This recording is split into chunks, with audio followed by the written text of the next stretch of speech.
Action Film Autopsy.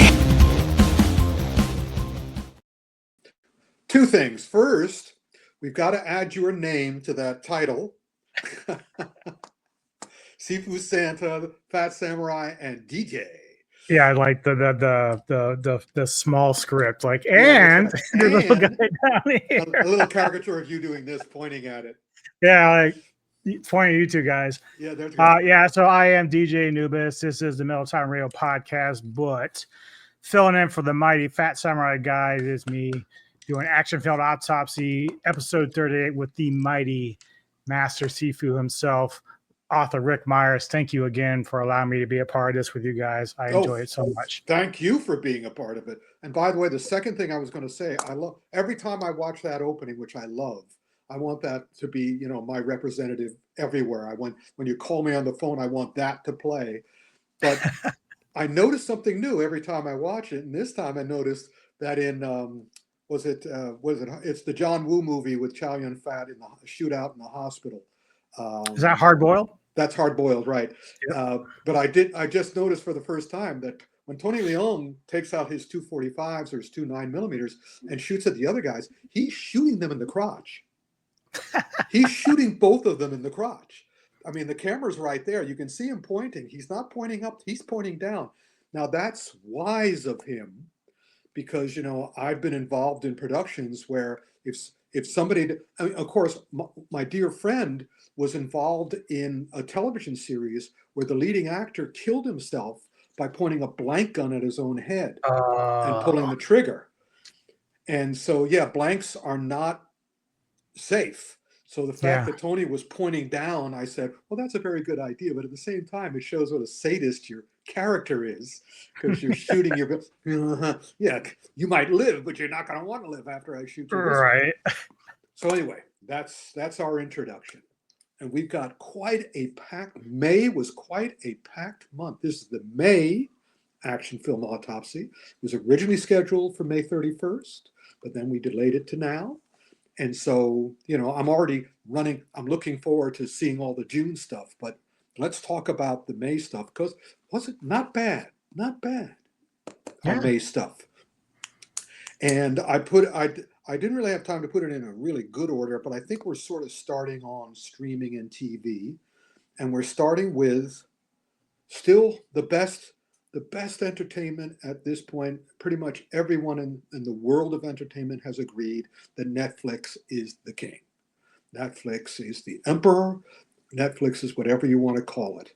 And having watched it grow, and and every time now it's kind of like, oh, is anything on TV? Oh, I don't have to worry. I can go to Netflix. Were you there during the time that they used to send out the DVDs and stuff? Yeah, same here. Oh, yeah. Yeah. And and they had their own versions of the Red Box, which I don't think exist anymore. You could go get them in a little machine at the local mall and stuff. But then when they started building, and I remember, this original stuff they're doing is crap. They're just letting people get away with junk. And sure enough, they gave all their filmmakers freedom. But now, because they are the number one game in town, all the really good filmmakers want to work with them, not just the guys who are trying to extend their careers. So we're going to start. And also the fact that unlike almost everybody else in Hollywood, they love cultivating the world market. And they love being not racist and not sexist. They love doing that. While the rest of Hollywood, as we'll see a little later in this particular episode, as we see every episode, the rest of the Hollywood is still hanging on to their racist, sexist ways. You'll see it in this, like I said, in this episode as well, but not Netflix. The first one we're talking about is Last Bullet, which is, I was used to when Netflix would champion the Asian stuff, they would champion the Japanese stuff, they would champion the Korean stuff, and now they want to get in. They want to get everybody. So they opened up the French field, and one of the first ones I saw, Last Bullet, is the third in this series. Lost Bullet 2, and now Last Bullet. And they sort of end the story. They end the story excitingly. I highly recommend, if you haven't seen it, Lost Bullet, number one. Yeah, Lost have Bullet one. you've covered those already, right? Because Yeah, I've already. I know you've been covering some of the French stuff. I know that. Yeah, the problem I've had though is that they set Lost Bullet set the bar very high. The star and stuntman named Alban Lenoir was like the Jackie Chan of the Lost Bullet series. And the first episode had some of the best fight scenes, not kung fu, martial arts, but fighting, real fighting, and the best car chase stuff. Number two had that too. I understand why they're lowering the fight scenes because those will hurt you more than the car chase stuff. Right. But the first one had the best balance of both fights and also it's real cars, real people, real fighting, real chasing, no CGI. And that just explains to me why that stuff is important, because we'll talk about that a little later in this episode with a certain film as well, which is, well, I can even mention all the trailers of the new, when I went to see Mission Impossible, I saw the trailer for the new Jurassic Park. And my friend was saying they're trying to recreate it. They're trying to recreate the first one. I said, and they never will. Because at that time, those special effects were like mind-blowing. I had never, and I imagine no one had seen special effects that realistic until. Right. But then we're looking at the new one, and it's like, yeah, we're used to it now. We've seen this, been there, done that. We've seen, I mean, we know what it is. It's not real. However, back to the French stuff. After Lost Bullet and Lost Bullet 2 did so well, Lenoir and his director, Guillaume Perret, who, by the way, saw my reviews of the last two and got in touch with Phat Samurai and said, thanks so much for promoting my films. And it's like, oh, awesome. Ooh, nice. Buddy. Yeah, would you want to come on the San Diego Comic-Con Kung Fu Extravaganza this year? If you're watching this, because I'm going to say nice things about the new one too. Do it. But after they did those, the French went on and started doing stuff that was not as good. And I was going, it's a French film, it'll be great. And I'm going, oh. And then, no, it's a French film, it's going to be great.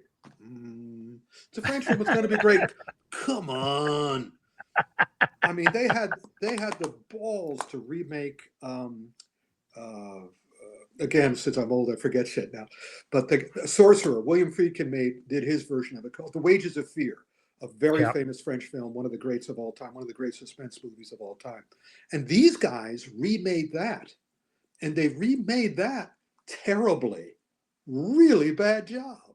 So I was like, oh no. So I said, please don't screw up the Lost Bullet. Don't screw up the Last Bullet. It's called Last Bullet. And they didn't.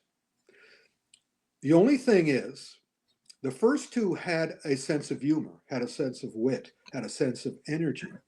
By the time, and this is true of a lot of stuff that's happening now, everybody in this movie is miserable. I mean, because it's a movie about police corruption. And so by the so it's just getting darker and darker at this point. And I love Alban because if you look at Alban, the star from the first, because he's the cop who's the honest cop. Yeah, you see him in the beard up at top. He's a real stunt man, and that's why he wanted to do these to break out. And you can see even in that poster, he's not cracking a grin. No, he's kind of like, It's really serious there. But I could have sworn the first time he appears on screen in this episode, he's like so angry. Ooh, he's about to explode. So what happens is that there's really one major fight scene in the middle of the movie. And I seem to remember, I may be confusing it with Shang-Chi or something, but I seem to remember it's on a vehicle of some sort, a bus or a train or whatever. And is it this one here? Oh, It's this one. That's this. Yep. It's the one. Looks like a bus, or no, it could be a subway. It's a subway. Know. It's an above ground subway, whatever they call it in France. Oh, I know what it's the metro. I've been to France a whole bunch of times. I've been on the metro. That's what he's doing. But again, you can see his face. He's really expressive. Right. That's a really good fight scene.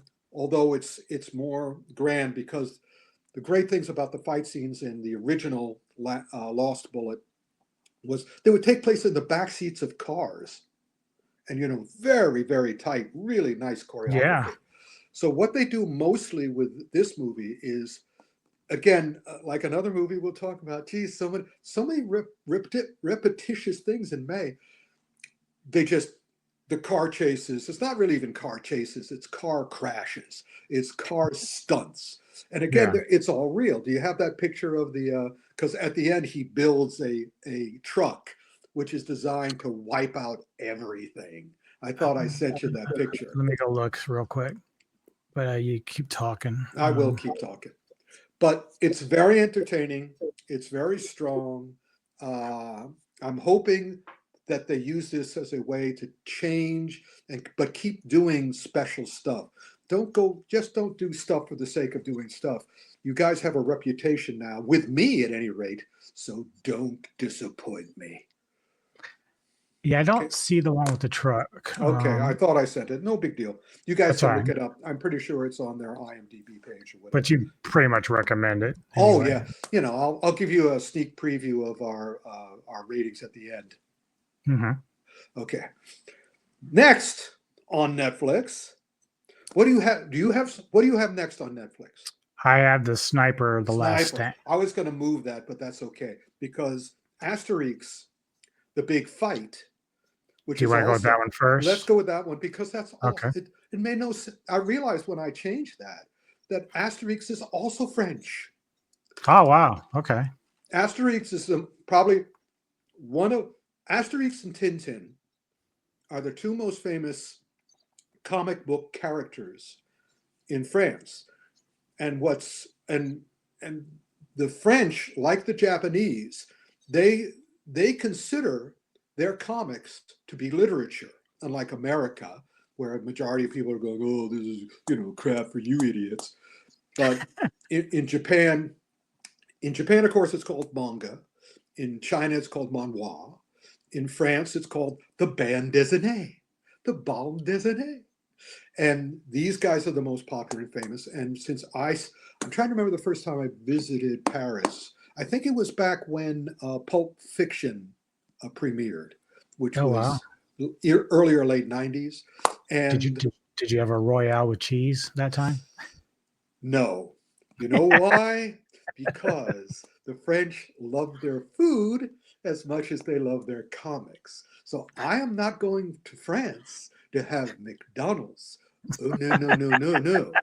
I am a gourmand and a gourmet. I go all over the world to have the best. It drives Frank Jang, who wanted to be on the show today, and we have a little video for him a little later on. It drives me crazy. Every time he's in England now, and every time he goes to a foreign country, he always does these pictures of him constantly looking for Asian stuff or crap or just, junk. And it's like going, oh, come on, man. But in any case, yes, I eat the best, and it doesn't have to be expensive. It just has to be wonderful. And thankfully, I recommend this to everybody. If you're ever going anyplace, try to find a friend there. And, I went and I looked. I didn't see my Paris. I saw Caroline Vieille's Paris and Jean-Marc Toussaint's Paris.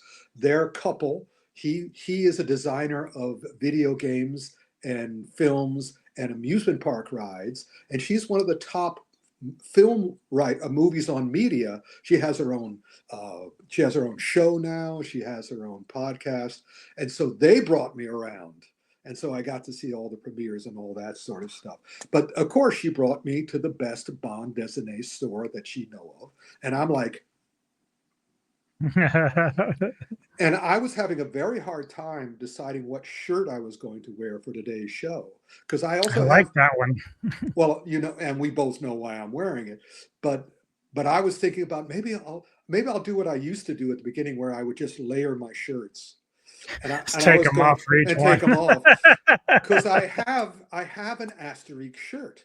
I have a wonderful Asterix shirt. Is this because you did send me this? Is this like a scene from that? Yes, it's a 3D animated movie, but this is the design of the characters.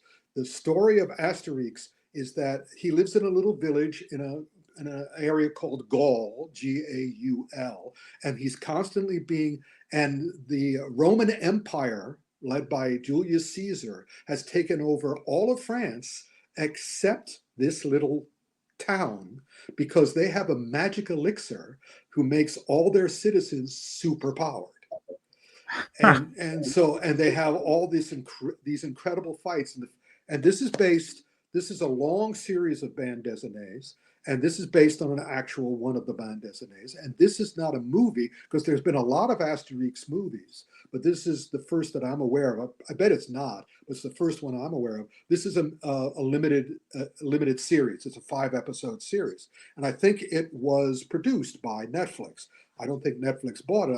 Netflix said, go do this one, and so they went to do it. And they also, all the other animated ones, recreated the drawing style of the bande dessinées. This is the first one that's done in the 3D kind of feeling, computer animated.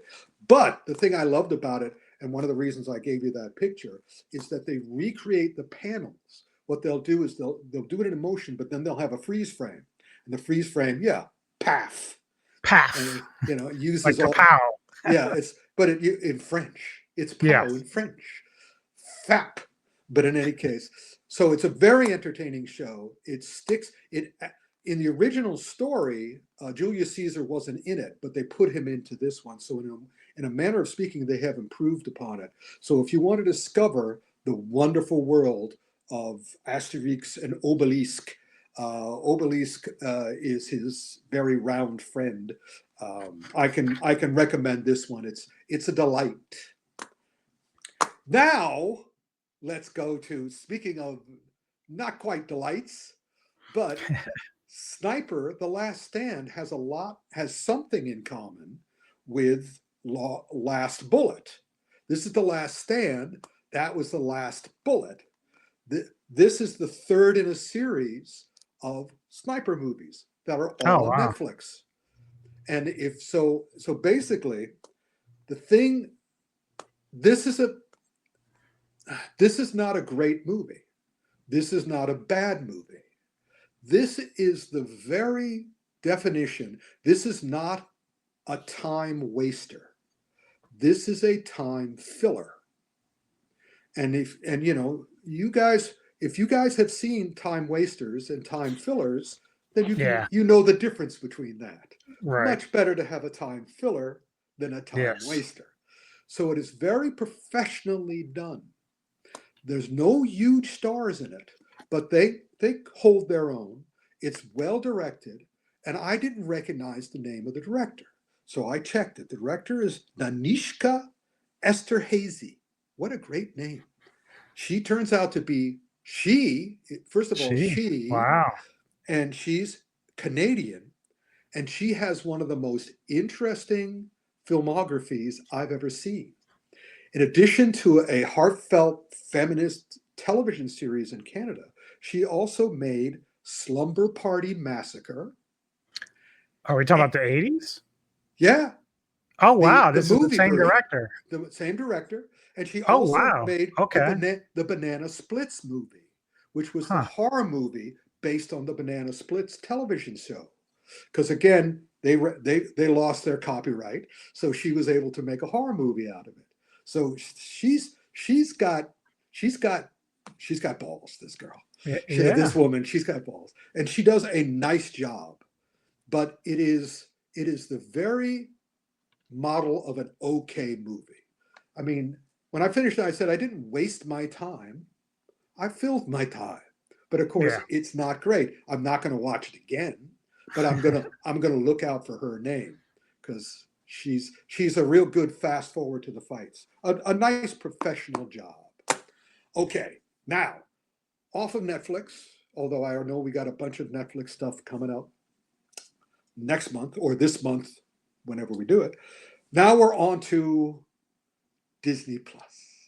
And we're doing it in order of fame, because now Netflix is again the king and Disney Plus is the prince. It's not the boss yet, but it's not the bottom. And so they have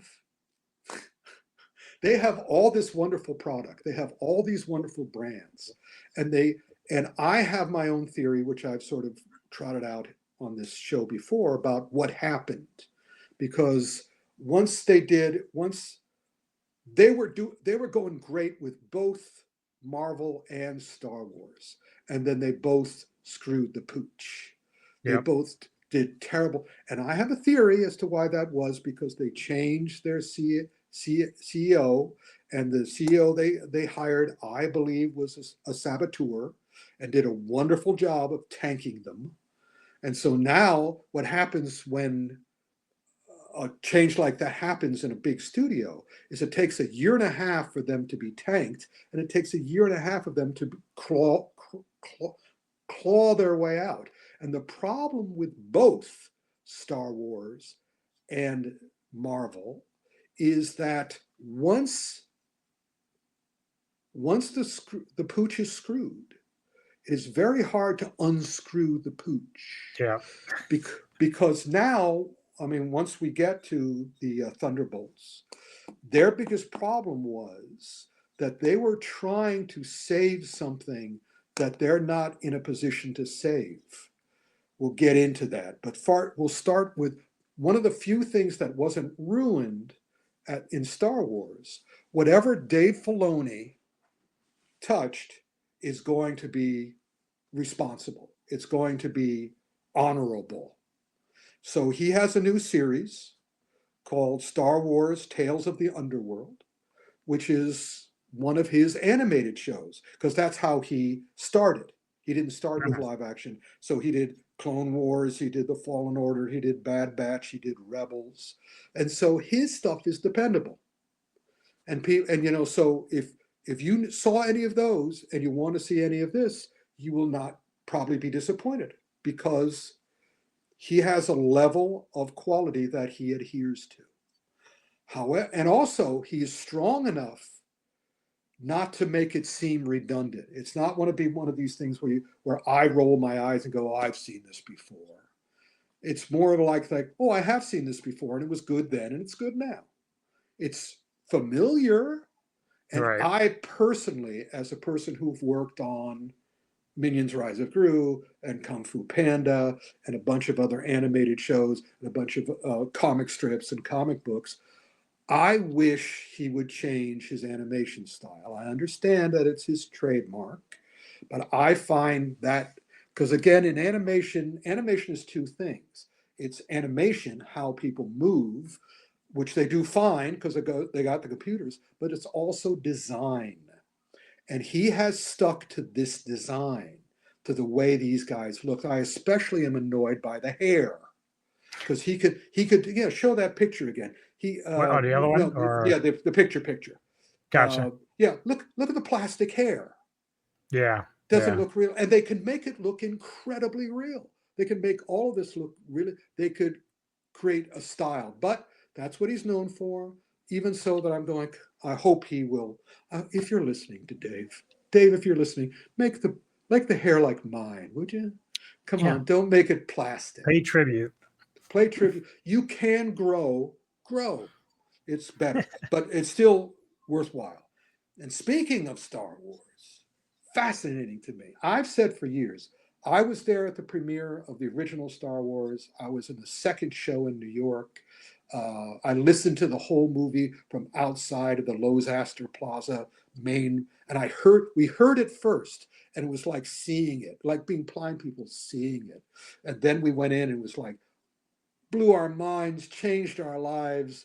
I went to the second. What was the second one? Empire Strikes Back. Mm-hmm. Yeah, and it was like, oh, so great. And again, that's their most Japanese samurai movie, and it was again, whoa, oh my god. And then, here we go. Let me show you this, since I'm telling my stories. Hold on. Oh, here we go. Story time. I wrote this book. I wrote SF2, A Pictorial History of Science Fiction Films, from Rollerball to Return of the Jedi. This was a sequel to my mentor, Jeff Rovin's Pictorial History of Science Fiction Films. And he starts, and then we had all these wonderful science fiction movies that came out since his book was published. So he said, write the second one. So I wrote the second one. However, the book was due. I had finished the manuscript, 3 different versions of the manuscript, but Return of the Jedi had not come out yet. We had tickets. We had advance tickets because I was known for working with Starlog magazine, and he was working with Famous Monsters of Filmland magazine. We worked on a magazine called Movie Monster. And I wrote a lot of science fiction stuff. And so they knew us. They wanted us to see it, and we wanted to include it in the book. So the last movie I saw before I sent the book in was Return of the Jedi. And we had a special epilogue because the book was already pretty much printed. So we put it in as an afterword. Oh, that's cool. It was afterward, Return of the Jedi. And did you see how the first thing I said? Can you see? Let me see if I can put it in. You see what's under Han Solo there? Let me try to blow you up here. Okay, hold on. Oh, wait a minute, over here. Yeah. I got a bad feeling about this, which is something Han Solo always said. But when I went in to see Return of the Jedi, I was all excited. I was sitting next to the author of the original book, and he watched my face go down. He watched me get more and more annoyed and more and more depressed. So, ever since then, because all my friends were always saying, oh, I love the original trilogy. And I said, I love the first 2. I wasn't happy with Return of the Jedi. So I like Jedi, but were you just kind of annoyed with the Ewok stuff, or what was it exactly? It wasn't the Ewok stuff particularly. It was the fact the Ewoks were done. The concept of the Ewoks was fine. That was borrowed from a book called Little Fuzzy. And so, because George Lucas was ripping off a lot of stuff at that point. He was ripping off from Dune and all this other stuff, Flash Gordon. He only did Star Wars because he couldn't get the rights to do Flash Gordon. So in any case, so it's just that the first 2 movies set up the third beautifully. And then the third sort of goes, all that stuff that I set up, forget about it. F those. There is Yoda going there is another. And it's just he just threw away all the great ideas and did it as simply and as stupidly as he could. And I was like, that was, I had to find out why that was, and I found out why that was. He was going through a horrible divorce, and his wife, who was his editor, he just sort of like, and also the fan reaction to the first 2 movies had gotten ridiculous to the point where, like Stephen King, he and his children were being stalked. So he had a very bad taste in his mouth about the fandom at this point. So basically, my theory was that he just sort of said, "Okay, screw you guys. I'm just gonna make it, and get it to over try with." to get him to back off. It's like, I'm just gonna give you a horrible product. Here you go. Yeah. Well, that's the one thing you noticed in the first 2 movies, full of energy, full of soul. The third one is soulless. And he decided that he was never going to excite an audience again. And if you look at all his movies, it holds up. My theory holds up. He seems to, he had this wonderful script in the last Indiana Jones movie, and he threw it out and did Crystal Skull instead. Because again, he didn't want to risk. Because believe me, I've had very, very, very, very minor interactions with rabid fans. I'll never forget when I was at a screening of Operation Condor. This young woman from in front, because I have Jet Li's on one side of me, Harvey Weinstein's in front of me, and Vincent Lin, the fighting co-star, is to the left of me. And there's one young lady from the front of the theater. She turns and doesn't see Jet Li, doesn't see Vincent Lin. she sees me, and she runs up and starts screaming in my face. And Vincent said he'll never forget the way I looked. She was screaming, "You're Rick Meyers," over and over and over again. Now, normally, that would have been awesome. I'd be married to her. We'd be having a couple of children by this time, not dozens. But her energy was such that I was freaked out. And so ever since then, I was going, I know how Tom Cruise feels. I know. And also there's other minor little things. I had a stalker at one point, no big deal. But yeah, so it's so I understand why George Lucas seemingly decided to do this.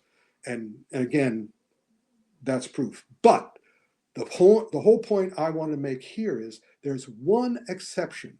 I mean, I'll never forget the day we went to see the first of the prequels, where everybody in the audience was trying desperately to tell themselves that it was great. And it wasn't until 10 minutes afterwards that they sort of went, no, it wasn't. However, one little piece of the Star Wars legacy is apparently bulletproof, and that is Andor. Andor is a prequel to Rogue One, and which is a prequel to New Hope. Right. Those things, apparently, those things are perfect. Those are still, I mean, Rogue One I thought was the third best one. This is a great, Tony Gilroy, and also it attracts people like Tony Gilroy, who said, I want to make this, even though we know the ending. Usually when I see something where I know the ending, it really lives up to it. But this is wonderful. But now my concern is, what do they do now? Because they've done Andor. I mean, they're going to do a prequel to Andor? I don't. It is weird because you talked about Marvel and how they've been expanding the universe and all this. I mean, I don't know enough about Andor. I did see Rogue One, so I do know the character, but I just don't know enough about him as an actual character. It's extremely. But I do remember Donnie Yen's character, who I am very interested in, and I would love to see a series about him. Well, John Wick stole from James Bond, and now John Wick has stolen from that too, because Donnie Yen is playing the blind swordsman in his own John Wick movie. Yep. John Wick is smart. But anyway, and we'll get to John Wick because we have a documentary about John Wick coming up in one more title. So there's Andor. I'm praying for The Mandalorian and Grogu because, that director is awesome as well. Was this supposed to be a still from that? Yes. Well, this is Rogue One. This is a still from Rogue One. Right. Okay. So yeah. So there's a reference there. And there's Donnie Yen. Yep. So in any case, but now another show that Disney Plus has poisoned is Doctor Who. Now, I was one of the first American writers to write about Doctor Who. This show is 62 years old. That's crazy. Yeah.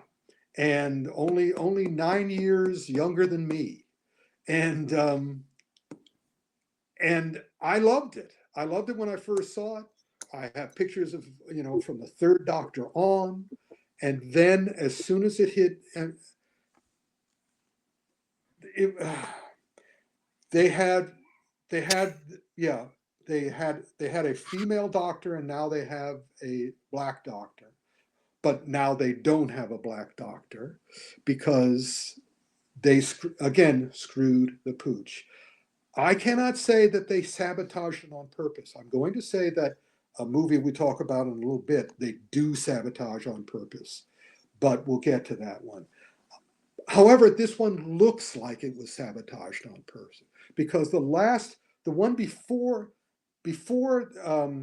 Disney got it, they had a Doctor Who series with the female Doctor played by Jodie Whittaker, who I have pictures with, and they screwed her big time. I mean, the writer, director, and producers seem to conspire. Let's make sure we don't have to ever do a female Doctor again. and let's make this awful. Because the writing is dreadful. I'm an author of science fiction novels. Again, I'm not going to go and drag out my science fiction novel. Oh yeah, I can. I can drag out one In of other them. words, it's like Ghostbusters 2016. Yeah, I happen to have one of my science fiction Doomstar. novels, Return to Doomstar. But anyway, originally titled The Sound of Silent Thunder. But be that as it may. So I know science fiction. I've been a member of the Science Fiction Writers of America for decades. And so I know science fiction and what happened with Jodie Whittaker's Doctor, because most of the Doctor Who up until then had really good science fiction writing. They understood that science fiction is not an excuse to do whatever you want. As a matter of fact, when you work in science fiction, the whole idea is you have to work harder. Although one of my mentors in science fiction said, science fiction is like any other writing. You have to choose words, but with science fiction, you have more words to choose from. And also, as a writer, you have to explain things. In other words, if you have one eye, if your character has one eye, you better know why. And every time I would come, because I've written a bunch of other stuff, thrillers and mysteries and shit. And whenever I have a scene where a guy walks through a door, it's incredibly easy. He either uses the latch, or uses the doorknob, or he uses the press, or whatever. But in science fiction, you got to figure out everything. If you're on an Since alien you planet. followed Doctor Who for so long, did they have a set amount of time that they use an actor? Like, do they just say we're going to use you for like 7 seasons and then we're going to move on to someone else, or is it just dependent? Basically, it was the actor's choice up until Tom Baker the fourth, and up until David Tennant the fourth. Tom Baker was the most popular at that time, and he chose to overstay his welcome, which was up until then it was basically 2 or 3 years, generally three seasons, not years, 3 seasons. But Baker did 7, and by the end of it, he had come to hate the character, and you can kind of see that. And also, he got power mad. His ego got too big. But the first 3 seasons, 4 seasons of the Tom Baker is still one of the best Doctors ever. Still one of the most popular Doctors ever. And so, after that, after it died with the 9th Doctor, I think. But be that as it may, then I think it's going back to what happened after that, which is, because after they screwed over Jodie Whittaker, now they've screwed over this Ncuti Gatwa. Both Jodie and Ncuti could have done a wonderful Doctor, but the writing and production was such that sabotaged. At the beginning, again, I'm watching the Ncuti Gatwa Doctor, and I'm going, I got a bad feeling about this. Because they made the character manic depressive. Yeah. I mean, they're usually energetic, but this guy was clearly manic depressive. For the first, I think, 6 episodes, he cried in every episode. And you talked about that? Yeah. And it was like when I was talking to Jackie Chan, when he was crying all over one of his movies, The New Police Story or whatever. I said, cry once. It's powerful. Cry 6 times. By the time we're doing the 4th time, we're going, oh, stop. Come on, you weakling. So here he's, stop crying. And also stop screaming just before you cry or just after you cry. Now, do you think that these actors, like the woman before and this new one, do you think that they don't help themselves? Because I know sometimes they speak out. Like, I know this current guy, he was getting backlash and, from some pretty shitty people, but he was basically saying it's just not meant for you. And I don't know if that even helps people, get into it. Because, like, even if the writing's not his fault, it seems like he's still going to bat. Promoted. Well, that's because, he has to keep working in this business. And, the stories I can tell you about the racism and the sexism is such that, but the stars won't tell you about that because I'm not working in that business anymore. Yeah. And, if you're working in the business, you cannot screw even the worst person. Even the worst person who, they may have stabbed you 1,000,000 times, but you cannot stab them because unfortunately, the majority of the producers and directors and the CEOs, it's how you get blacklisted. Well, not blacklisted, but Orson Welles said it back in the time of, like how many, whenever Citizen Kane was 1934 or something. Yeah. He said it. Please remember, never forget, Hollywood is not about money. it is about ego. Yeah. And so all these producers want to be powerful. And I've seen so many instances where a producer will destroy someone's dream because they can, because they have the ability to do. And I have made a general estimate from the time when I was working in Hollywood, which was back in 1985, until now, because I still have a lot of people in the business. It's usually 75% venal backstabbers, 25% geniuses. But the odds are not good. So basically you have a 1 in 4 chance of being with a really good person. And you have a 3 in 4 chance of being with a venal backstabber who delights in backstabbing you and will try to trick you into trusting them and all this other stuff. So again, Jodie Whittaker, who haven't met Shooty, but I've admired the way he's handled himself, because he knew he was being screwed, but he was not going to let it affect. He was not going to let it. He's already doing a bunch of other jobs. I mean, thankfully, he was also in Barbie. He was also on the Oscars. He'll survive. The question is whether Doctor Who will survive. Because in all the little stuff on the YouTubes and stuff, they're saying when they return, and I keep on yelling at the screen, if they return. Yeah. Because at this point, Disney's probably out of it, which is fine. But at the same time, this final Doctor Who episode was truly schizophrenic. I mean, before it was manic depressive. This one was schizophrenic. But the one word I would use for the entire Shooty Gatwa, and not his fault at all, is unsatisfying. Russell T Davies came back. He was the one who brought the Doctor back originally and gave David Tennant the job and all this other stuff. And during his initial tenure, he did some really, really great work. But when he came back this time to make up for Jodie Whittaker's terrible producer writer, he apparently just didn't seem to care. And his attitude was, I'm going to do what I want. And what he wanted to do was to frustrate me personally. That's what he wanted to do. Rick. He was going to say, I'm going to do the one thing I know Rick hates, which is I'm going to set up, and I'm going to create the greatest setups you've ever seen. And am I going to pay off? No, I'm not. I'm not going to pay off. In fact, I'm going to be adamant about saying I could pay off, but I'm not going to. He did that because they have all this behind the scenes stuff after every episode of Doctor Who. Doctor Who Unleashed, behind the scenes, and they're constantly interviewing Russell T Davies. And in the first season, they also had a companion who they screwed. They treated her abominably. Yeah. She has this wonderful episode where she has to stay 72 feet away from somebody. They never explain why. And when he's asked directly during the, behind the scenes stuff, he goes, oh, you could figure it out. We may explain it some. He actually said, I may explain it sometime. Maybe I won't. And I'm sort of like, ooh, baby. Oh, man.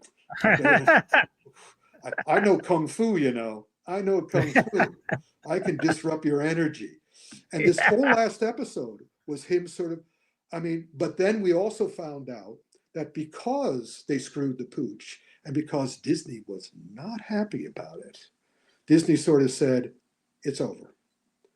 They announced earlier this year that there was going to be a third season. And then suddenly there wasn't going to be one. Wow. And the whole end of this episode, it's an hour episode. The plot stops 45 minutes in.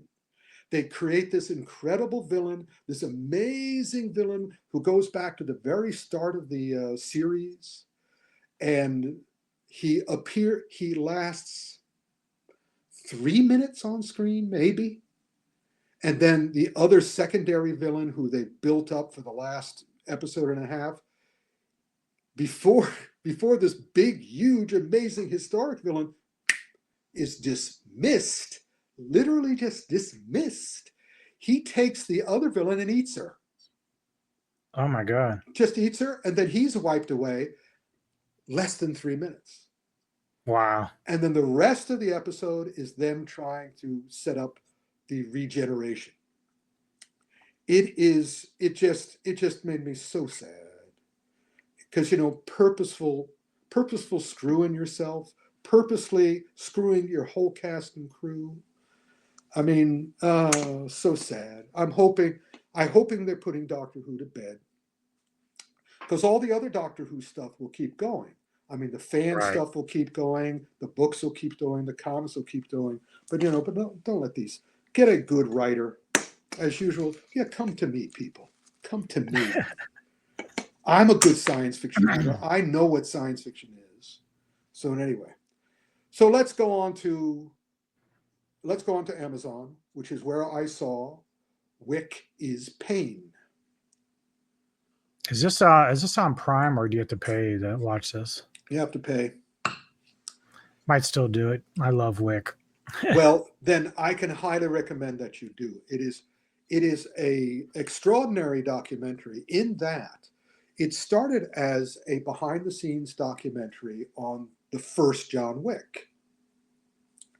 And they continue, and as the first John Wick was sabotaged and ran into roadblocks and ran into problems like 3 or 4 times during productions, they kept the documentary going. So they have all this amazing footage of all the problems they had on the original John Wick, but they also kept going because John Wick survived that and became a franchise. Yeah. So they kept filming, and of course the filmmaker Chad and Keanu, they're completely. It's basically a love story with John Wick, and they have amazing behind the scenes stuff. And I mean, it made me like even some of the. I like the John Wick. I loved the last one. I loved Parabellum before that, even though I thought it should have been called Reloaded, because John Wick does. The one thing that I love about John Wick is even though they've gone the Fast and Furious route by having nobody getting killed, nobody bleeding, surviving astonishing abuse, he always reloads. And he always reloads at the right moment. I wrote the Dirty Harry novels, and during that period, I researched every gun available. I went out with my friends and shot at shooting galleries every gun I could shoot, even some special guns, secret guns, inside briefcases and shit like that. So I know what shooting a gun is like. And even though they fudge that a little bit, because shooting a real gun is not as easy as they all make it seem. Yeah. But they also, all these other movies, they don't reload. John Wick, they reload. And, some guns have 6 shells, some rounds, some guns have 15 rounds. And I'm looking at the guns he's using. And if he has a 9mm that takes 15 rounds, he shoots 15 rounds and then reloads. And I'm like, that's great. I love you, man. Attention to details, they say. And also, I love the last one because, as I think I explained when I reviewed it originally, that was John Wick going through the 7 circles of hell. Because the quote that Lawrence Fishburne says at the beginning is from Dante's Inferno. The first thing that is said in that movie is the opening paragraph of Dante's Inferno, which is about taking Dante on a tour of hell. And so that explains why nobody gets hurt. That explains why they have endless car crashes in Paris, and nobody does anything about it because they're between life and death. And also the fact that John Wick goes down that long stairway like 3 times and without a scratch. Right. But yeah, I love the stuff, so I can strongly recommend Wick is Pain. All right, cool. Now, we're going to jump on to Peacock, if you'll excuse the expression. And we're talking about the second series of Poker Face. And what Poker Face is, Rian Johnson, who made one of those prequels, and unfortunately screwed the pooch. So they took it away from him, and they should have let him keep doing it because I liked his. I understand why certain people didn't, but at least he tried to do something different and something fresh. So, but then he could have been sent out into the hinterlands. He could have been said that, we are, you're canceled, man, after screwing Star Wars, you're canceled. But Right. his love of mysteries in general and Columbo specifically saved him, because then he made Knives Out. That's a great movie.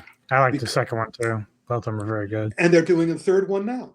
Awesome. The third one will be out, I think, either later this year or beginning of next year. And yeah, he loves mystery, so he created Poker Face as basically a sister to Columbo. The lettering is the same. Columbo had the same lettering as Poker Face, and the opening, that lettering is the Columbo lettering, and the story is set up similarly to Columbo in that Columbo was not a whodunit. Columbo was a how to prove whodunit, because he knew. I mean, there's always that wonderful moment. And by the way, if you love mysteries, definitely go to Netflix and see The Residents, which is Shonda Rhimes' version of Columbo, and it's just wonderful because, again, it was a matter of that is a whodunit, but it's also how to prove whodunit. I think we actually did watch that. Echo and I, we did watch that. I love that. But is the girl in this one? Is she the one from American Pie? I think so. Yes. Okay. I don't remember if she was specifically in that, but she was in movies like that. Yeah, she looks familiar. So she's been around. She's great. Yeah. And the first season of Poker Face, which is on Peacock still, is quite good. But that was the one where the idea of this is that the first person she solves the mystery of was the head of the casino where she worked. And he commits suicide, spoiler alert. And so the mob goes after her. So the rest of the season is she running, trying to find some place to hide. And at the end of every episode, the mob finds her again. But in the meantime, during the episode, she discovers another murder and solves another murder. But Orion added an extra gimmick. And that gimmick is Columbo always knew who the murderer was because they would say something that didn't quite fit right. They'd said something that meant they knew more than they were saying. And Columbo is incredibly sharp. The thing that this character has is they don't explain why. They just give it to her, which is she can always tell when someone's lying. And the ongoing gimmick on the show is that whenever someone lies, she immediately says bullshit. And they take it from there. But unfortunately, this gimmick is a straitjacket. And in the first season, which I think was 6 episodes, they survived. The second season, I could tell right away, which is this season we're talking about, that they were in trouble. Because up until then, the mob chasing her was taken seriously. She was in fear of her life. I was in fear of her life. Yeah. They turn it into a joke in the first episode of the second season. And I went, okay. Yeah, they've come to their end of their gimmicks. Yeah. But rather than make it strong again, they just kept going. It's interesting to see because Ryan is too busy with the third Knives Out movie. So he's producing it, but he's not writing it or directing it anymore. So all these other people get a chance to do the best they can.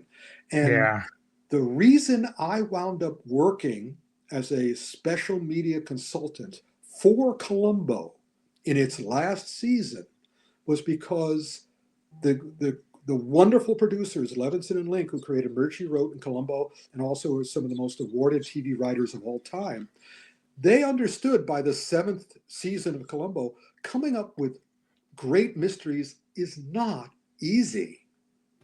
So they basically looked to all their friends and said, "Do you got anything? Do you got something for us? Can you give us something?" And I was very lucky, me and my friend and occasional partner, Chris Brown, who drew Haga the Horrible comic strip, we came up with one which they bought. And it's still on. You can see it during the Columbo repeats. It's called Columbo Cries Wolf.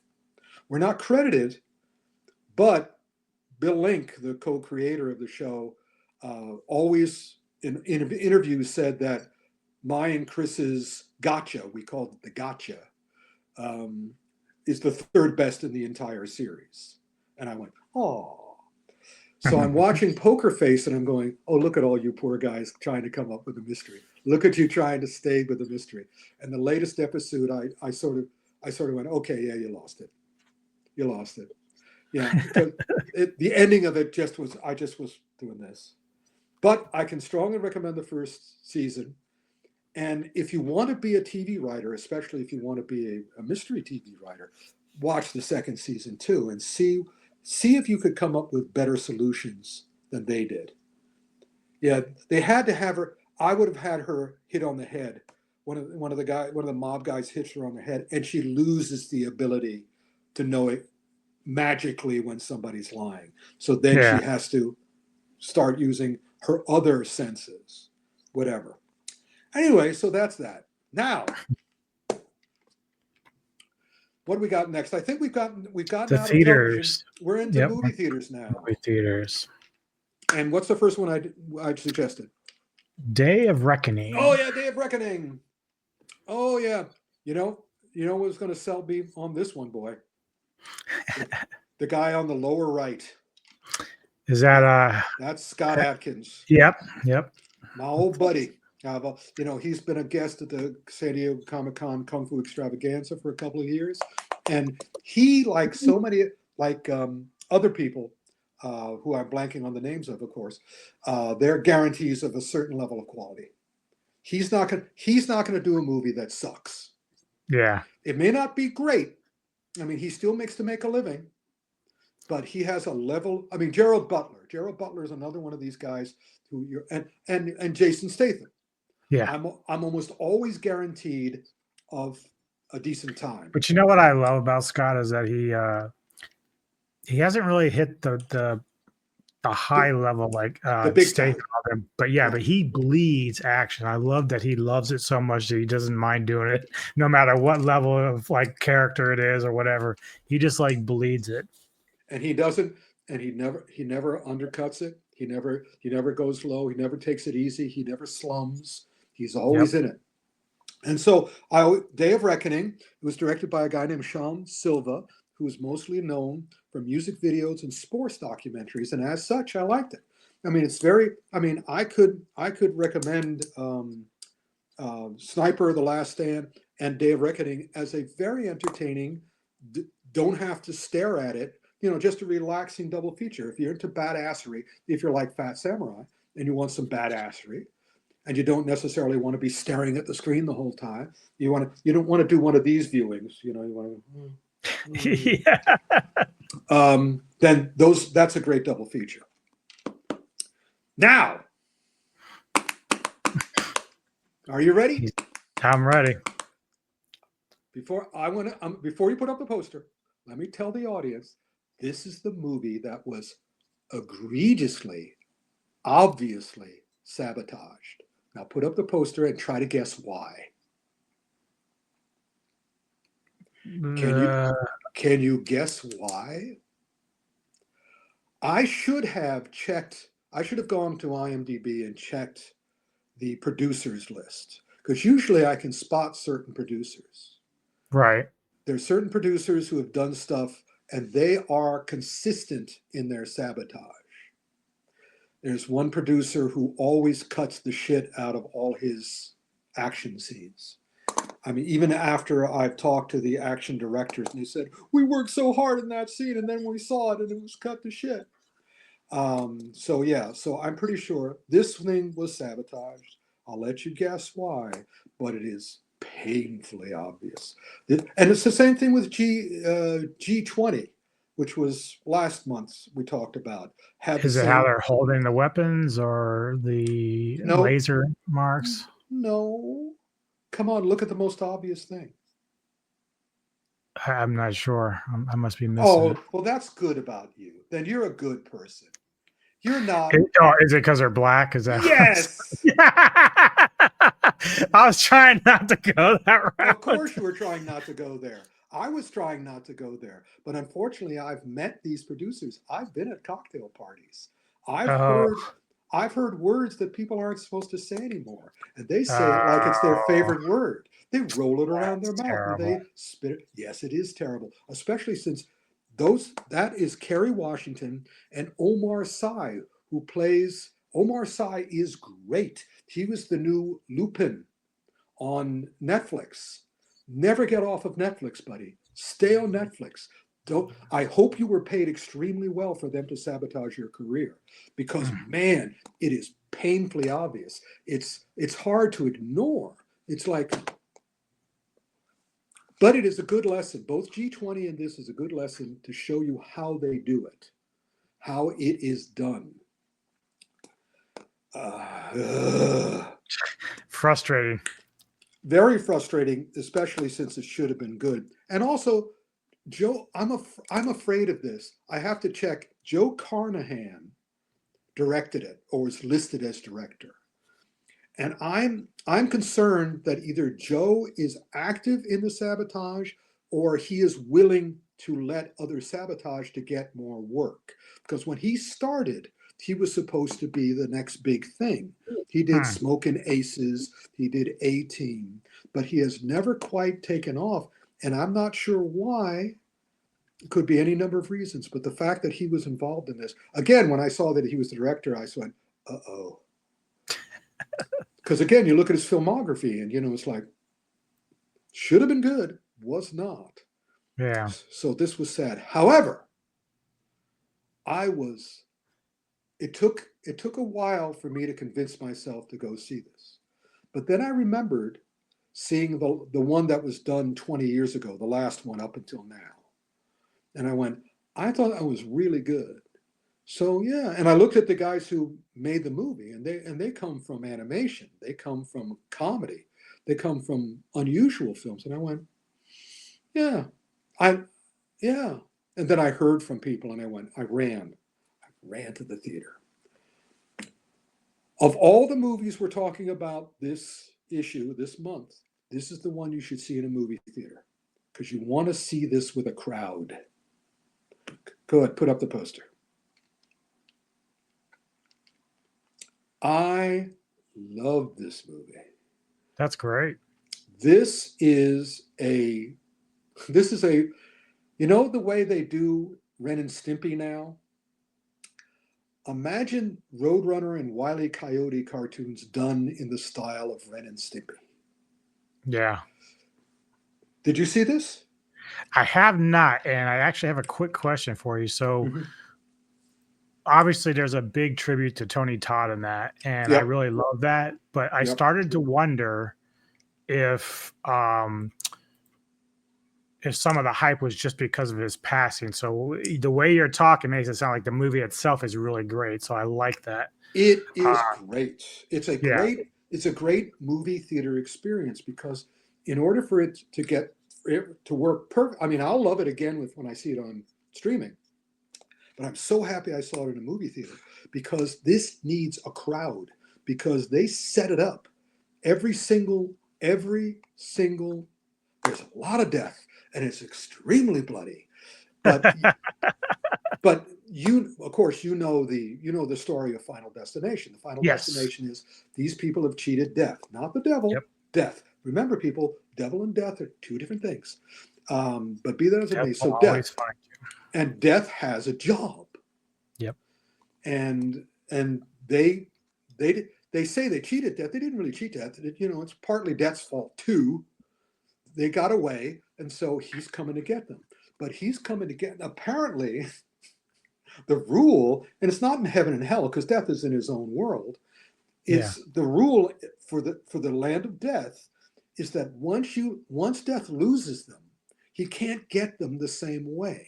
He has to manipulate the situation so it happens. So it is like, if anybody knows, but again, I use Wile E. Coyote and Roadrunner cartoons as an example, or Mousetrap, the game, where one thing happens, which causes another thing to happen, causes another thing to happen, causes another thing to happen, causes another thing to happen, and here we have very funny, intelligent, witty, smart, animated people writing and directing it, and so basically, this thing is designed for every single sequence. Once they establish the situation, every single sequence, you see something. And the audience around, you and the audience around go, oh. But they handle it so well. They design it so well. They film it so well. They write it so well that it builds and it builds and it builds and it builds and it builds. And then when it happens, the audience goes crazy. The poster is a really good example because, again, they're not being subtle. When it happens, it happens. There's no mistaking it happening. And it's now, and it's quick bloody. question. Yeah. I have not seen like the last few. Like I saw the first two. So do I need to see the entire series to watch this, or would it be a standalone? No, you can do it standalone, but I did like the third, fourth, and fifth. Okay. And especially they do something in the fifth one who I thought was very nice, very nice. And that's why the people who worked on the original series don't work on this one. They're credited, of course, for creating the idea, but these are all new people. But because 1 through 5 was its own closed circle, this is a new circle. I don't know how they can follow this up. However, it'll be like another Wile E. Coyote cartoon, in that and it's just wonderful to hear people laugh and scream, because it's a laugh scream movie. It's not just laughing, it's not just screaming, it's both. Because it makes you animated and get involved, and that's good. Yeah, and have the audience around you, because there's nothing like it's just like Endgame, where we all laughed, cried, and cheered at the same time. The energy of the theater just builds, and we'll get to that with an upcoming film as well, where this month, May of 2025, is the first time, I would say in years, if not decades, definitely decades, where since Endgame, I guess not decades because Endgame, it brought me back to my childhood.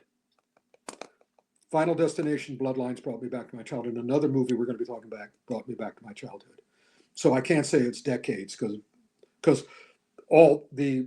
that phase from Iron Man to Endgame brought me back to my childhood. But anyway, and speaking of that, next on the hit parade, literal hit parade. Go ahead, put it up. Oh no, I'm sorry. We're not going to talk about this. It didn't come out. It didn't. I couldn't find it. No shit. I wanted to see it bad. I love that guy. Yeah, me too. Train to Busan was amazing. So yeah, because I did a trailer reaction to that, so I thought that because I saw that, I didn't know it didn't come out. That's too bad. It did not come out. At least, let me put it this way: I can't find it. Oh wow, okay. And I wanted to see it because that guy's the best puncher in the business. So we must be talking, of course, this one. Yes, Karate Kid Legends. You saw it, right? Yes. What did you think? I liked it. But like I told Neko, it's not covering any new ground, but it did do its own original things that I liked. There was a cool part that I'm going to be proud saying this to you. Go ahead. Where Makio's character turns to Jackie Chan. I don't know if he's talking to the youngster or to Chan himself. I think he's talking to the youngster, and he says, "Oh no, I'm not teaching you kung fu. I'm teaching you karate." Yeah, he's teaching you kung fu, and I sat there and I said, "This is Rick's got a big ass smile on his face because he knows the difference." and so do both of them. I've met. Yep. Of course, I know both of them. I've met both of them. And the last time I had a picture with Ralph Macchio, I said, "You're not going to do the crane, are you?" He goes, "No, I'm not." I said, "Okay, let me teach you some Tai Chi. You do the Tai Chi, I'll do the crane." And I have the picture of me doing the crane and him doing the Tai Chi. That's awesome. There we go. So he knows the difference. They're both incredibly youthful guys. But be that as it may, I thought it was fine. I didn't think it was great because, and also I could clearly tell that it was originally going to be another movie because they weren't. I think like halfway through production, they said, "Well, let's bring in Cobra Kai," because the first half is completely different than the end half. The first half's in Asia. That was the original sequel, and then they said, "Let's bring in all these guys." So it works, but again, they didn't have time to do anything original because all they could do once the first half is original, the second half is a remake of Karate Kid, and as such, it's still satisfying because it has them. It has a certain amount of smarts. It's not amazing, but it's not bad. No, it's got some good performances. I thought it was really. I thought Chan was funny as hell in this. Of course, that's the other thing. I don't care what it says on the credits about it was choreographed by someone else. No, when Jackie's in a movie, he does the choreography, or his people, and he has his people. 2 questions for you. Yeah. Did you see Jackie Chan in the last one with Will Smith's kid? Did you watch that movie? Oh yeah, sure. How was it? It was good because originally in the rest of the world, everywhere but America, it was called the Kung Fu Kid. Okay, so because that's one thing that I really was frustrating me. I haven't seen it yet, but I remember seeing everything happen. I said, why they remake it? I mean, I love Jackie Chan, but did we have to go this route? Then I find out that he's not even playing Miyagi. He's playing a whole different character. They never really explained that at all. No. Like immediate. Because in the rest of the world, they didn't need to. It was only in America that it was called the Karate Kid. Yeah. So the other question, the 4th film with Hilary Swank, why are they not ever addressing that? What is going on there with that? Because it was terrible. Well, I get that, but I mean, and it might have been. I don't know the answer to that question. I can guess, but usually it's some kind of contractual thing. Oh, okay. Because if they do mention it, she could probably get money from them. Yeah, okay. So maybe there's just bitterness there or something. I thought this young kid did a good job. I thought he was pretty skillful in his. Yes, he's. My only issue with him is I wish he had been younger, and less skilled. I mean, so it could build. Because again, he's a hunk of beef, that guy. But still, it was okay. Yeah. Could have been worse. Could have been way worse. And now let's go on to the the next 3 are the big 3. Yeah. And this is interesting. Yeah, Thunderbolts. Thunderbolts has an issue. And again, it's the same sort of Star Wars issue, except even worse, which is that now all of Marvel's movies it's like Stephen Chow. Stephen Chow and La Kal Young, the great Kung Fu and Kung Fu comedy filmmakers, their only competition is themselves. They have to live up to the previous movie in their series, not other movies. Marvel has raised the bar so high, then screwed the pooch so bad that now it's just they have to climb up. And thankfully, even though, just like Doctor Who, just like Karate Kid, just like I think the other one, whatever the other one was, they had to reshoot. Lots and lots of reshoots. Yeah. That's always a danger signal. But they did, of all the stuff they've done lately, Thunderbolts is the best of the bunch. Yes. Because even though we don't have to care about any of these people, at least they made us kind of care. And they made us, the only thing at the end of the movie, I put up my fist and said, "Justice for Taskmaster. Justice for Taskmaster." That pissed me off. Goji and I had a nice little lengthy discussion when we reviewed the movie a while back, and one of it was about whether or not this put Marvel back on the map. And like you, I like this more than some of the other stuff they've done. But he and I were baffled about that moment with Taskmaster. I'm like, what are you doing? Well, it's okay. one thing. The one thing to have it, but then like when you And promote her on there like constantly, and then pretend it didn't happen in the movie. right? Not a good idea. But still, I enjoyed the movie. And the question is, the thing is that I love about this, of course, in our modern age, there'll be millions who hate and there'll be millions who love. And and I can't take either of them seriously. And the same thing with this one, there are a bunch of people who are using its box office against it.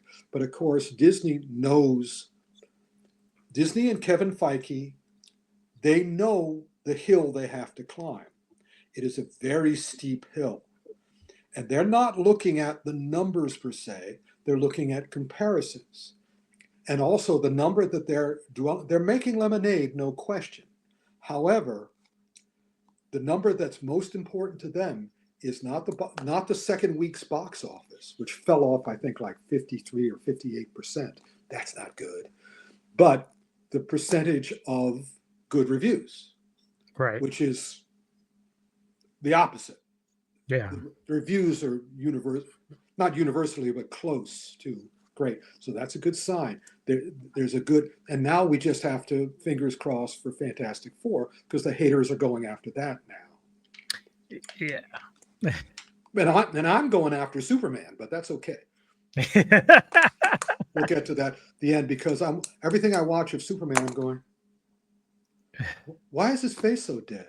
Why is his costume? Why is his costume so lousy? Why is he yelling at Lois? That's not Superman. Because again, I was ruined because I was on the set of the Christopher Reeve Superman for a month. So that's Superman. So that's not Otis though, but that's Superman. In any case, so Thunderbolts is a good sign. I enjoyed it. I look forward to seeing it again. Now, next. I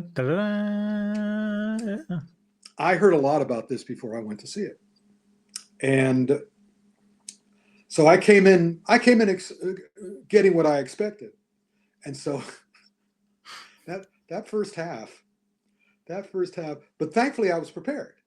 So I'm not in the movie going, oh, this is wow. I'm going, oh, that's funny. Because again, talk about reshoots. Talk about obvious reshoots. And it's like, and talk about, let's paste this thing together. But this again proves one of my ongoing, I've always maintained a movie truism. The beginning doesn't matter to me. If you nail the ending, if you nail the landing, you're golden. You don't have to have a great beginning, but if you have a great end, you're okay. You're golden. And that is Mission Impossible: The Final Reckoning. That ending, again, I'm back being a kid at the Saturday matinees and watching him doing it real.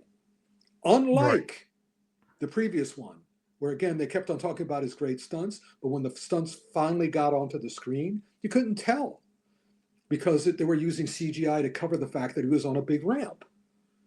So it was kind of like, so they were moot, but they understood how to do the stunts in such a way that the verisimilitude was strong. And it was like, he, this is great. Oh, I like this. Oh, this is great. Because, basically it's the same thing with Final Destination.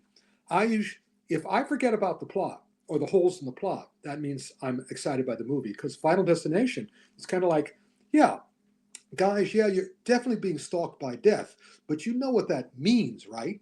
You know what being stalked by death means? Yeah. What is it? What does being stalked by death mean? You said so now you have to say what it is. Oh, I don't know. You were just agreeing with me. Okay, well, here we go. What it means is there is life after death. So you no longer have to fear that because that's the problem with death. Nobody knows what happens after. And they're afraid there isn't anything. So everybody's afraid. But if death comes after you, especially if he makes it clear that he's coming after you, that sort of like goes, relax. Because you think you're never going to die? No, you're going to die. But now you know there's something else. So That's a good point. I never really thought about that like that. why hold on to it? That's a nice little observation about it. These are the horror movies I always want to make. I'm waiting for. Well, part of it too is, obviously in the case of that is it's, some people don't want to go at that moment. Like death has its day, but you're just like, I don't want to go yet. I got things to do. But when the time comes and he gets you, it's kind of like, I always go, it's a fair cop. Right. What are you going to do? Right. Like it's never going to happen? No, it's going to happen. Anyway, so and Final Reckoning had a plot hole again. The villain, the computer, the supercomputer. It's like, who cares? But what's nice is they made me care, and also they justified. My two favorite female co-stars of the Mission Impossible movies were in the last two, and Tom Cruise killed them both. And I was like, going, you suck. But Haley Atwell, who is, of course, she's awesome. And there's a moment in The Residence where the detective goes, look for the blink. Look for the blink.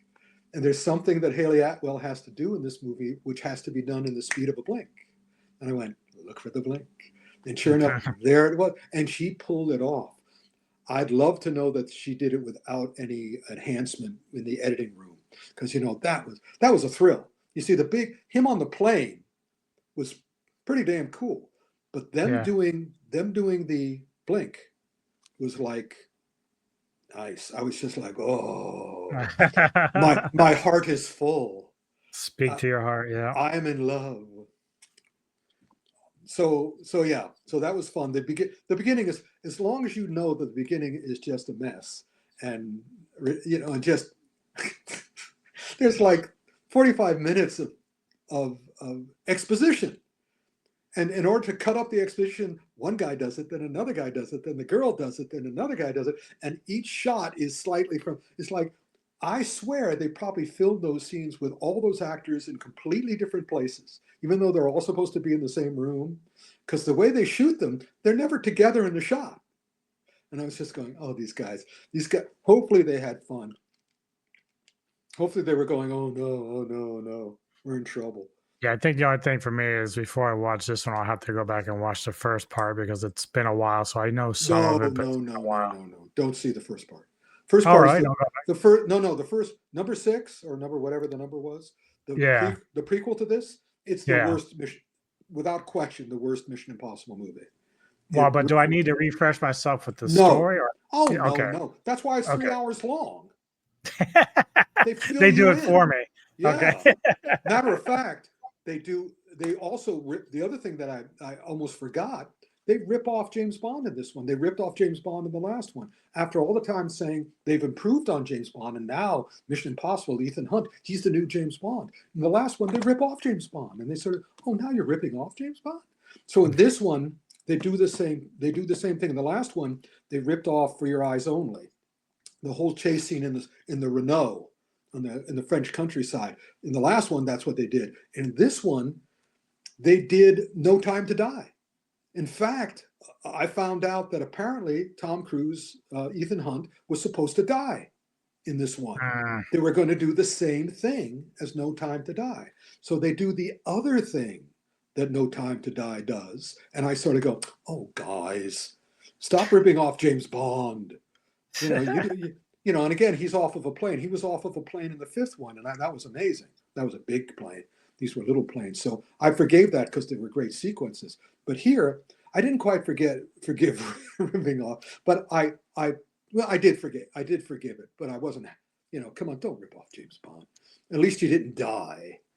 But here they did, and that's what the first hour and a half to 2 hours is about, which is going back. And at times they do it very, very, very well.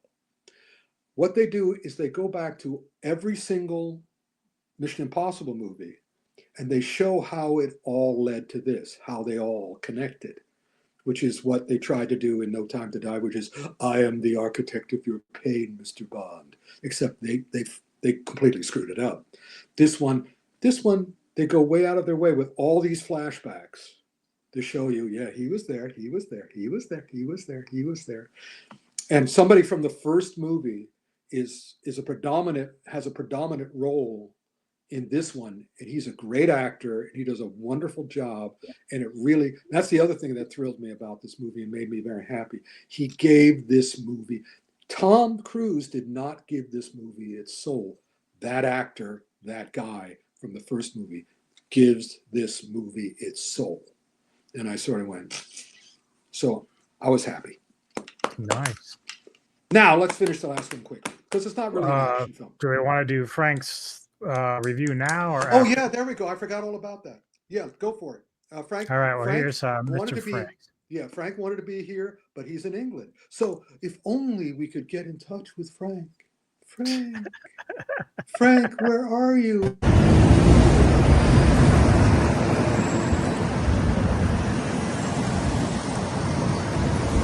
Apparently he's watching Cars. No, this is for me. He's doing this for me.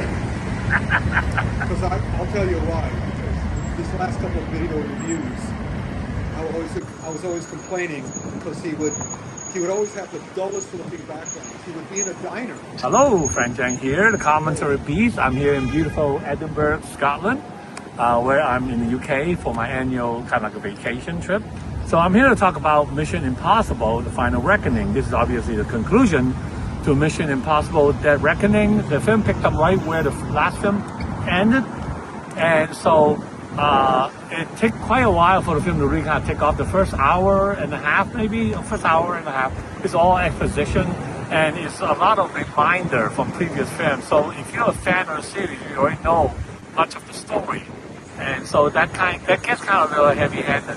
But once the second half came, is much better. There are two major action sequences that are worth seeing the film in IMAX just for them. So you definitely need to see this film in IMAX. But technically, there's really just one action sequence. The submarine sequence is just not by himself. The problem with the film is, in addition to story overload, he and his team are split up for a majority of the film. So they didn't get back together until the final, final third. Still is a nice, send off for the series, a nice tribute to Tom Cruise for the series. The two stunts are great. And there's a callback to the character from the first film that actually quite well done. So even though this is not as good as film as the previous film, I still highly recommend that you at least see this film once, at least in IMAX, just to see how well the stunts are carried out, and also the fact that Tom Cruise is really our last remaining movie star now. So anyway, so have fun, go see at the movies, support films, please. Until next time, take care, and bye-bye. Hi, Frank. There you go. See, Yeah. he's wrong. No, he's not. He's, but that's good because again, I kept on reprimanding him, going, the last thing he filmed was like in, I think, Taiwan, and he did it in a diner. You couldn't tell he was in Taiwan, so I said, "Come on, go out and film. Yeah, prove your worth. Prove where you're at. That was cool. So yeah. Anyway, so it is worthwhile, and again for. It depends. My attitude is it depends on your setup at home. If you have a really big screen with really good sound, you don't. Unlike Final Destination, you do not need a movie theater to see this or really like this, because the reaction is internal for me. The whole crowd. At no point did the whole crowd was silent in my theater, and I was very lucky. I was in the second row. So I was able to watch it like this. And that was kind of cool. But yeah, I know that Frank wants to support, but yeah, what I'm saying is you don't have to see this. And also he said the last one was great. It wasn't. The last one wasn't great. The one before that was great. But Final Destination, Bloodlines, go to the theater. Go to the movie theater. Anyway, so let's just quickly talk about Lilo and Stitch. Lilo and Stitch is, I thought that there are changes to this. When I first started watching, I love the movie, and my friends were going, "Why do they need to make a live action one?" I said, "Well, I heard they made changes, and I was okay with that because we have the original, we have the animated one. It's right on Disney Plus now. I can go upstairs and watch it right now, and I might." But then when I was watching this, I was hoping they would make some changes, but I was hoping those changes would make it better. And sadly, those changes didn't make it better. And the other thing that completely perplexed me is that it looked like they were filming it. And I was about to say on an iPhone, but if they had filmed it on an iPhone, it still would have looked better than it does. It looks like they were using some sort of cheap camera to film this. They're in Hawaii.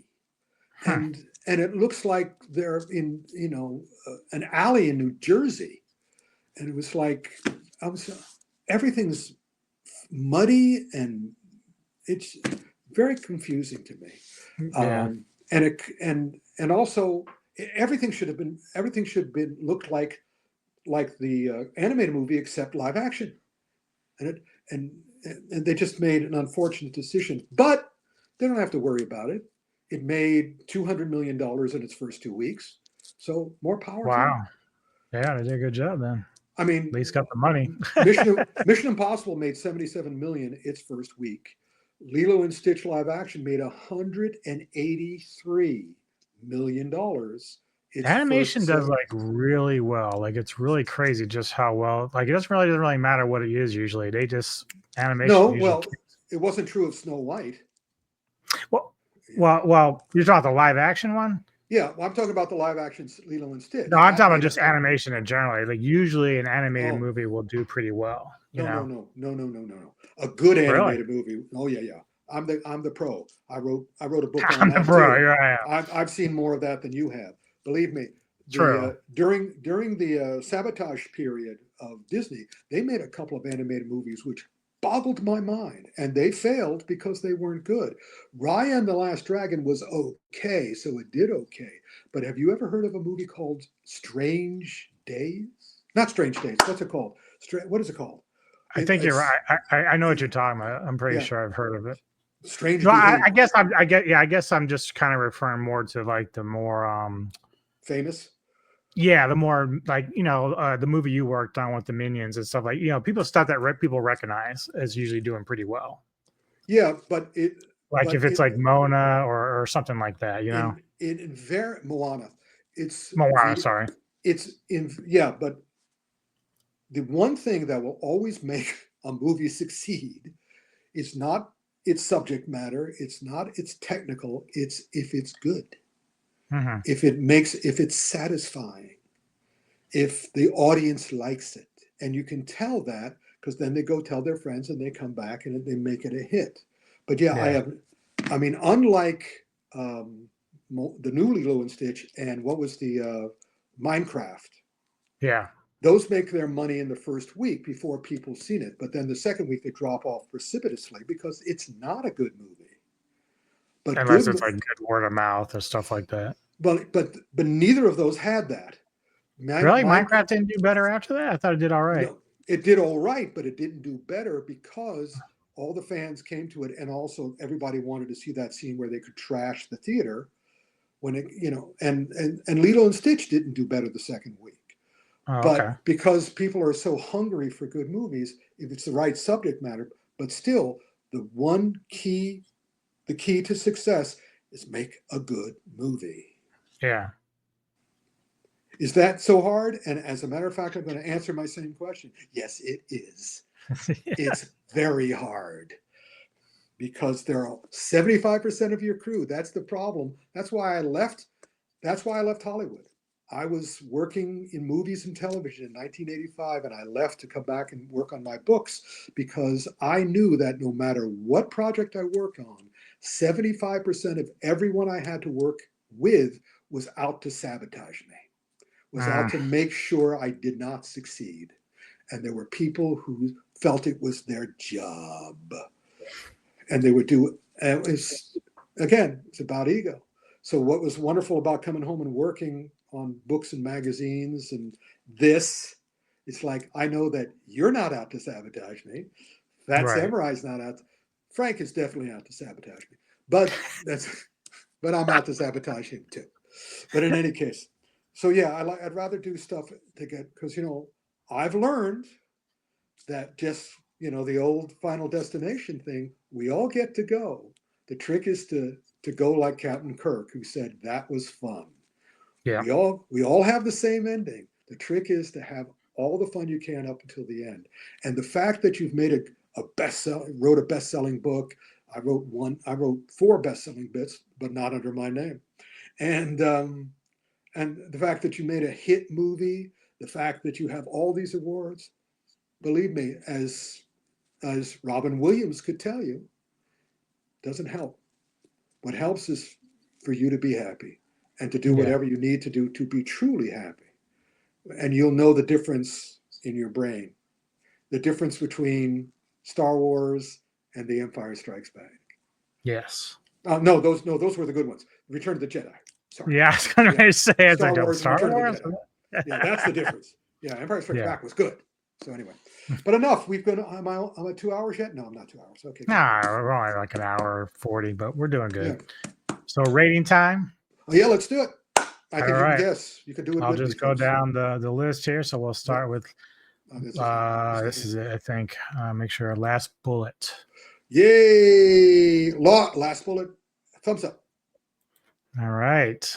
Sniper. The Last Stand. Thumbs middle. All right. Good. Not great. The Big Fight. Thumbs up. Fists up. We like that one. We love that one. Tales of the Underworld. Your mileage may vary. If you love the animated ones, it ruined Andor. Go turn the knob back up. Very well done. Very well done. Wick is Pain. Poker Face. Not middle, not low, but not all the way up. Just not quite there. Not good though. Worth seeing. Day of Reckoning. Shadow Force. I already know where this one's going. Bloodlines. 2 thumbs up. Legends. Thunderbolts.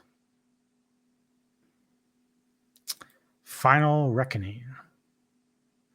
And then Lilo and Stitch. There you go. Gotta love it. Yep, I'm looking forward to June. Anything that you're looking forward to in the month of June? Guess. Go ahead. I don't know. I haven't kept track of anything yet. It comes out Friday. Oh, I'll be on Friday too. So you and I will both be there for that. Ballerina. It's got to be Ballerina. That's right. I love the armors.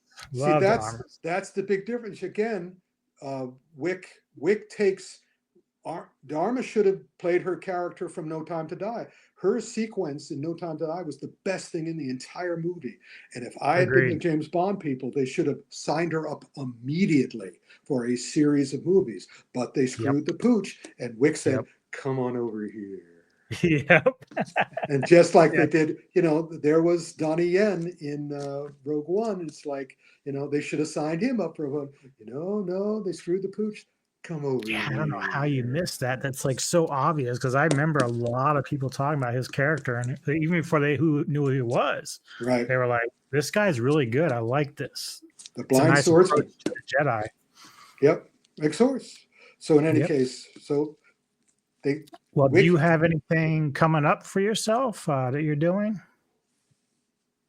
Yes, but let's see if I can get away with this.